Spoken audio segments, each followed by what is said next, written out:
Hey, good Thursday afternoon. I'm meteorologist Taylor Cox. Thanks for joining us on your noon forecast. Today we're talking about baseball or even larger than baseball size hail this evening after 5 o'clock up in Nebraska and Iowa.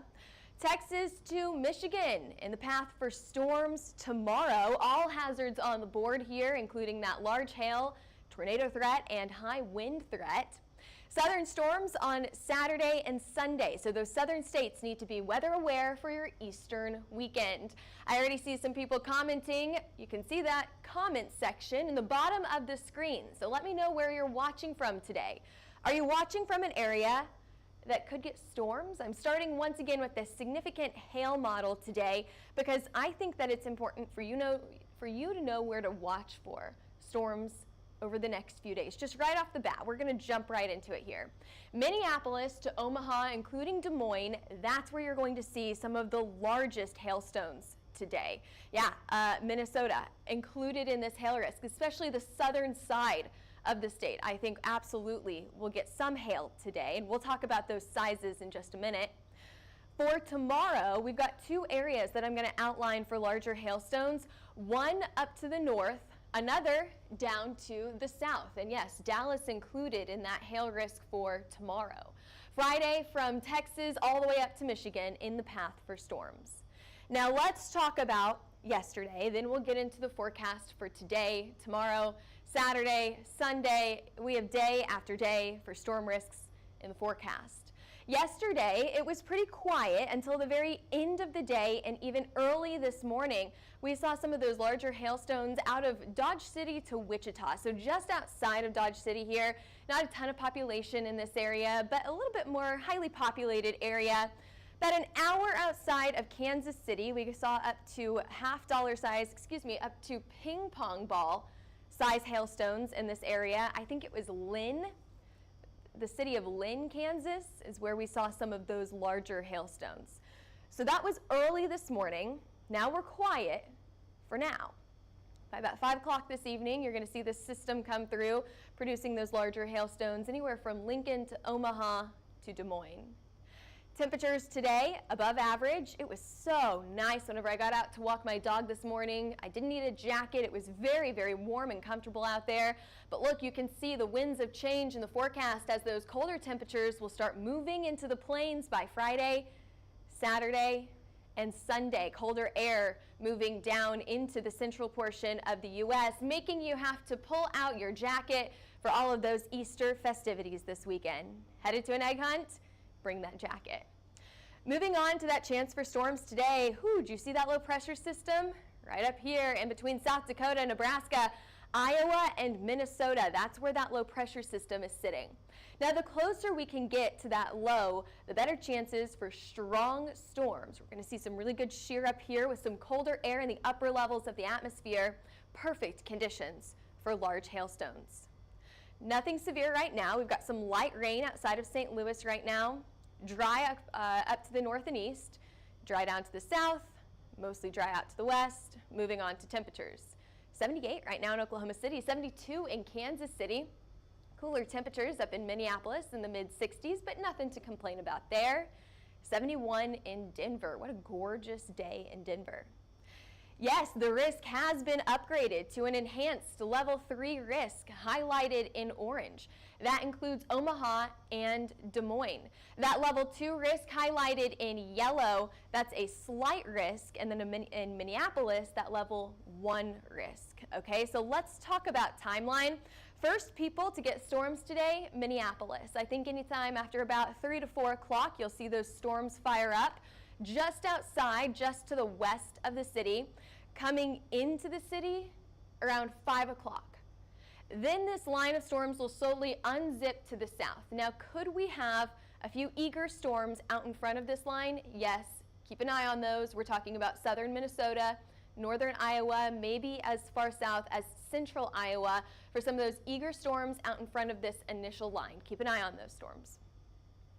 By about 5 to 6 o'clock, you're going to see storms unzipping down to the south, just to the west of Omaha and Lincoln. Best chances for storms here, Omaha to Des Moines. Most models have really struggled to get these storms as far south as places like Lincoln. Now, that doesn't mean it can't happen. It'll just be very isolated the farther south that you go, okay? This continues through the overnight hours tonight. So it's dark at this point. It's hard to see these storms coming. Yes, that big hail is going to be a big risk here. However, we still have a tornado risk on the board. So make sure that you have multiple ways to get your weather alerts, especially because these are nocturnal storms. We'll slowly continue to see these storms track into the east into Wisconsin, and then we'll see them into Michigan as we head into Friday morning. Now we have 2 rounds in Michigan by Friday. By Friday morning, you'll see that rain coming in. Isolated severe, not too worried about the severe risk right here. You'll see another round of storms later on in the evening hours. So things will really start to ramp back up as we head into the afternoon and evening. You've got 1 o'clock, 2 o'clock, northern Michigan getting those storms. And then we see more things start to form. Unzipping down to the south, see a little few isolated storms in places like southern Iowa, western side of Indiana, northern Missouri, and then all the way down into Oklahoma. These will also be late night storms. I think especially whenever they get going, it'll be right around sundown and into the late night hours after dark. We'll talk a little bit more about those storms from Texas to Michigan in just a minute. I want to get back to those storms today. So we're talking about, and I know we've got some questions about Omaha here, 6:30 to 8 o'clock in Omaha. You know what I'll do, because I've already passed the future radar? I will clip that for you, and I'll respond to your comment on Facebook. Give me about 20 minutes to get off of the live, and then I'll respond to your comment on Facebook. I'm pretty good about going back after the live is over and responding to those comments. So if I don't get to it now, I promise I'll get to it in the next hour. Now look at these dew points. Check this out. We've got a surge of moisture coming up from the Gulf. Really good moisture here. Now the moisture is going to determine how much of a tornado risk we get today. If we can get more than what we're expecting, that tornado risk is going to go up. If we stay on the drier side, that tornado risk will stay pretty low. It's a low risk right now, but it's still on the board. Significant hail model. I told you this earlier that we are watching for that significant hail. Really large hailstones starting to mix in some reds in here. Anytime that we get into the reds, that means we're getting up to baseball-sized hail. But let's skip ahead. I want to get to your hail forecast. This is what a lot of people jump on here for. So what are we talking about today? Yes, we used a purple color today. Over 2.5 inches in size for those hailstones. We're getting up to baseball-sized hail at this point. Lincoln, Omaha, Des Moines, all included in that risk for up to baseball-size hail. We've got an area just outside of these cities, not very large, that could see anywhere from golf ball to tennis ball-size hail. And then as you head farther into Minnesota, I know that we've got some people from Minnesota watching, especially just to the south of Minneapolis. You're going to see closer to that $50 to golf ball-size hail farther up to the north. The highest risk level here in that high category, highlighted there in red, Omaha and Des Moines. I think that we've really got a good chance for some for large hail in this area. And you know what I would do?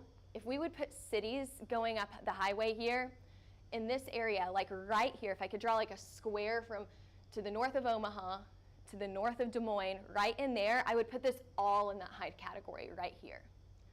The farther south you go, the lower chance to get storms. Even though you've got that really significant hail potential, you're just not going to get any storms. It's going to be hard to get storms farther down to the south. And then if you move up to the north, even though you've got storms, they may be too clustered for those larger hailstones. All right, moving on to max forecasted hail size for today, baseball size hail. I was right in between. Should I go baseball or maybe a bit larger? I think up to about 3 inches in size is absolutely possible here. And your severe threat breakdown. Pretty low tornado risk, moderate wind risk for today. I put it right in the middle of the board there. Large hail risk in the high category, and a low flooding risk. Now the flooding risk is low right now, but we'll see that increase as we head into the rest of the week. Here's your wind forecast, Lincoln to Omaha, Des Moines, all in that path for some higher wind speeds. Even though I'm really not too concerned with the wind tonight, you could get up to 70 miles an hour. I think 75 probably is stretching it here. And your tornado forecast, this is actually, let's see, this is the wrong day. This should be for Friday. So let's move on to Friday. Let's get into Friday here. I showed you that significant hail model earlier, highlighting 2 areas for large hail, one up to the north, pretty low risk up to the north, and another down to the south. You'll start to see those colors deepen there in Dallas, all the way down into the central western side of the state. So yes, I saw someone ask about Dallas earlier. Friday evening, we do have a pretty good chance for some large hail in Dallas. Oklahoma City included in this risk as well. Kansas City stays in that low chance, that low risk, highlighted there in green. And Springfield, Missouri, highlighted in yellow for that moderate risk, that level 2 risk. Indianapolis, even though those hailstones are going to stay on the smaller side, I do think that you will get hail. And as we head up to the north, I was right in between. Should I do a moderate or a low risk in Chicago? I was right on the fence if I should go into that green or that yellow category. So if we do have this, level 2 risk for large hail, I think it's going to be a really low level 2. Max forecasted hail size for Friday. What did I put on here? Tennis ball size hail, so a little bit smaller hail on Friday. Your wind forecast, so pretty good chance for wind on Friday as well. And tornado, there's your correct tornado forecast. Detroit all the way down to Dallas is in a level 1 tornado risk. It's a low risk, but it's still on the board, so you have to take it seriously. So there's your risk for Friday. Best chances for large hail on Friday, Oklahoma City to Dallas and then to the west. But still, you could see some pretty decent hail sizes all the way up to Chicago. Saturday, another chance for storms from Dallas. So Dallas, you're in that risk twice, 2 days in a row. From Dallas all the way up into northern Arkansas, and then a southern chances for storms in the south on Sunday. This is Easter Sunday. Could we have potential major setup on Sunday? I think this is going to impact a lot of people's weekend plans. It'll be wet from Houston all the way up to St. Louis, and you could see severe storms in there as well. Of course, we're going to get more details over the next few days as this system gets closer to us. As we get more information on this, we're going to have more details come into focus. So this could change between now and Sunday. We're still several days out from this. Alrighty, moving on to your temperatures. 88 in Oklahoma City, 83 in Kansas City this afternoon. Just a gorgeous, very warm day. But I mentioned that those colder temperatures are moving in. Actually, farther out to the west, I didn't put a snow forecast together, but Colorado expecting to get some really good snowfall at the very end of this week. It's getting a lot colder. Look at your highs on Saturday, or your lows, on Saturday morning, 29. It's pretty chilly out there. That cold air will slowly move into the plains, but you know the drill this time of the year. Temperatures go up and down on this roller coaster that the spring takes us on. Farther back to the west behind this system, our wind speeds are going to stay pretty high. This will increase the fire danger out to the west. So we're talking about anywhere from the panhandle of Oklahoma into Texas, most of New Mexico included in that high fire danger. Critical fire danger, I think would be the better wording for it. So it's going to stay windy, cooler and windy by Saturday, but if we look into the end of April, the 22nd through the 26th at this point, it does look like we have a really good chance to stay above average for those temperatures, warmer than average for a good portion of the U.S., almost the entire U.S. included in this. So temperatures are going to stay warm. We've also got that moisture moving in here. You know the drill here. 4 ingredients for severe weather: temperature, warm air, and moisture. Those are 2 key ingredients, and it looks like if we could see that high moisture content and warm temperatures into the end of April, we will stay in this active pattern. So this is not the only chance for severe storms. We will, of course, continue to track it for you, not only today, but also through the weekend. We're already gearing up to have full team coverage this weekend, so make sure that you follow us on Twitter, Facebook, Instagram, YouTube, and TikTok for all of the latest weather updates. And give us a call at 855-334-4245 if you're interested in a hail, wind, or tornado map. Our Mets will be tracking that today, and they'll be on standby to make sure that you get your map. And we also have other people on standby to sign you up for a subscription if you need it this evening. Info@hailtrace.com is another great place to email. And you can always head over to our website, hailtrace.com, for more information. All right, have a fantastic Thursday afternoon. We'll probably see you back on this live later on as we track those storms this evening. So we'll see you back here in a few hours.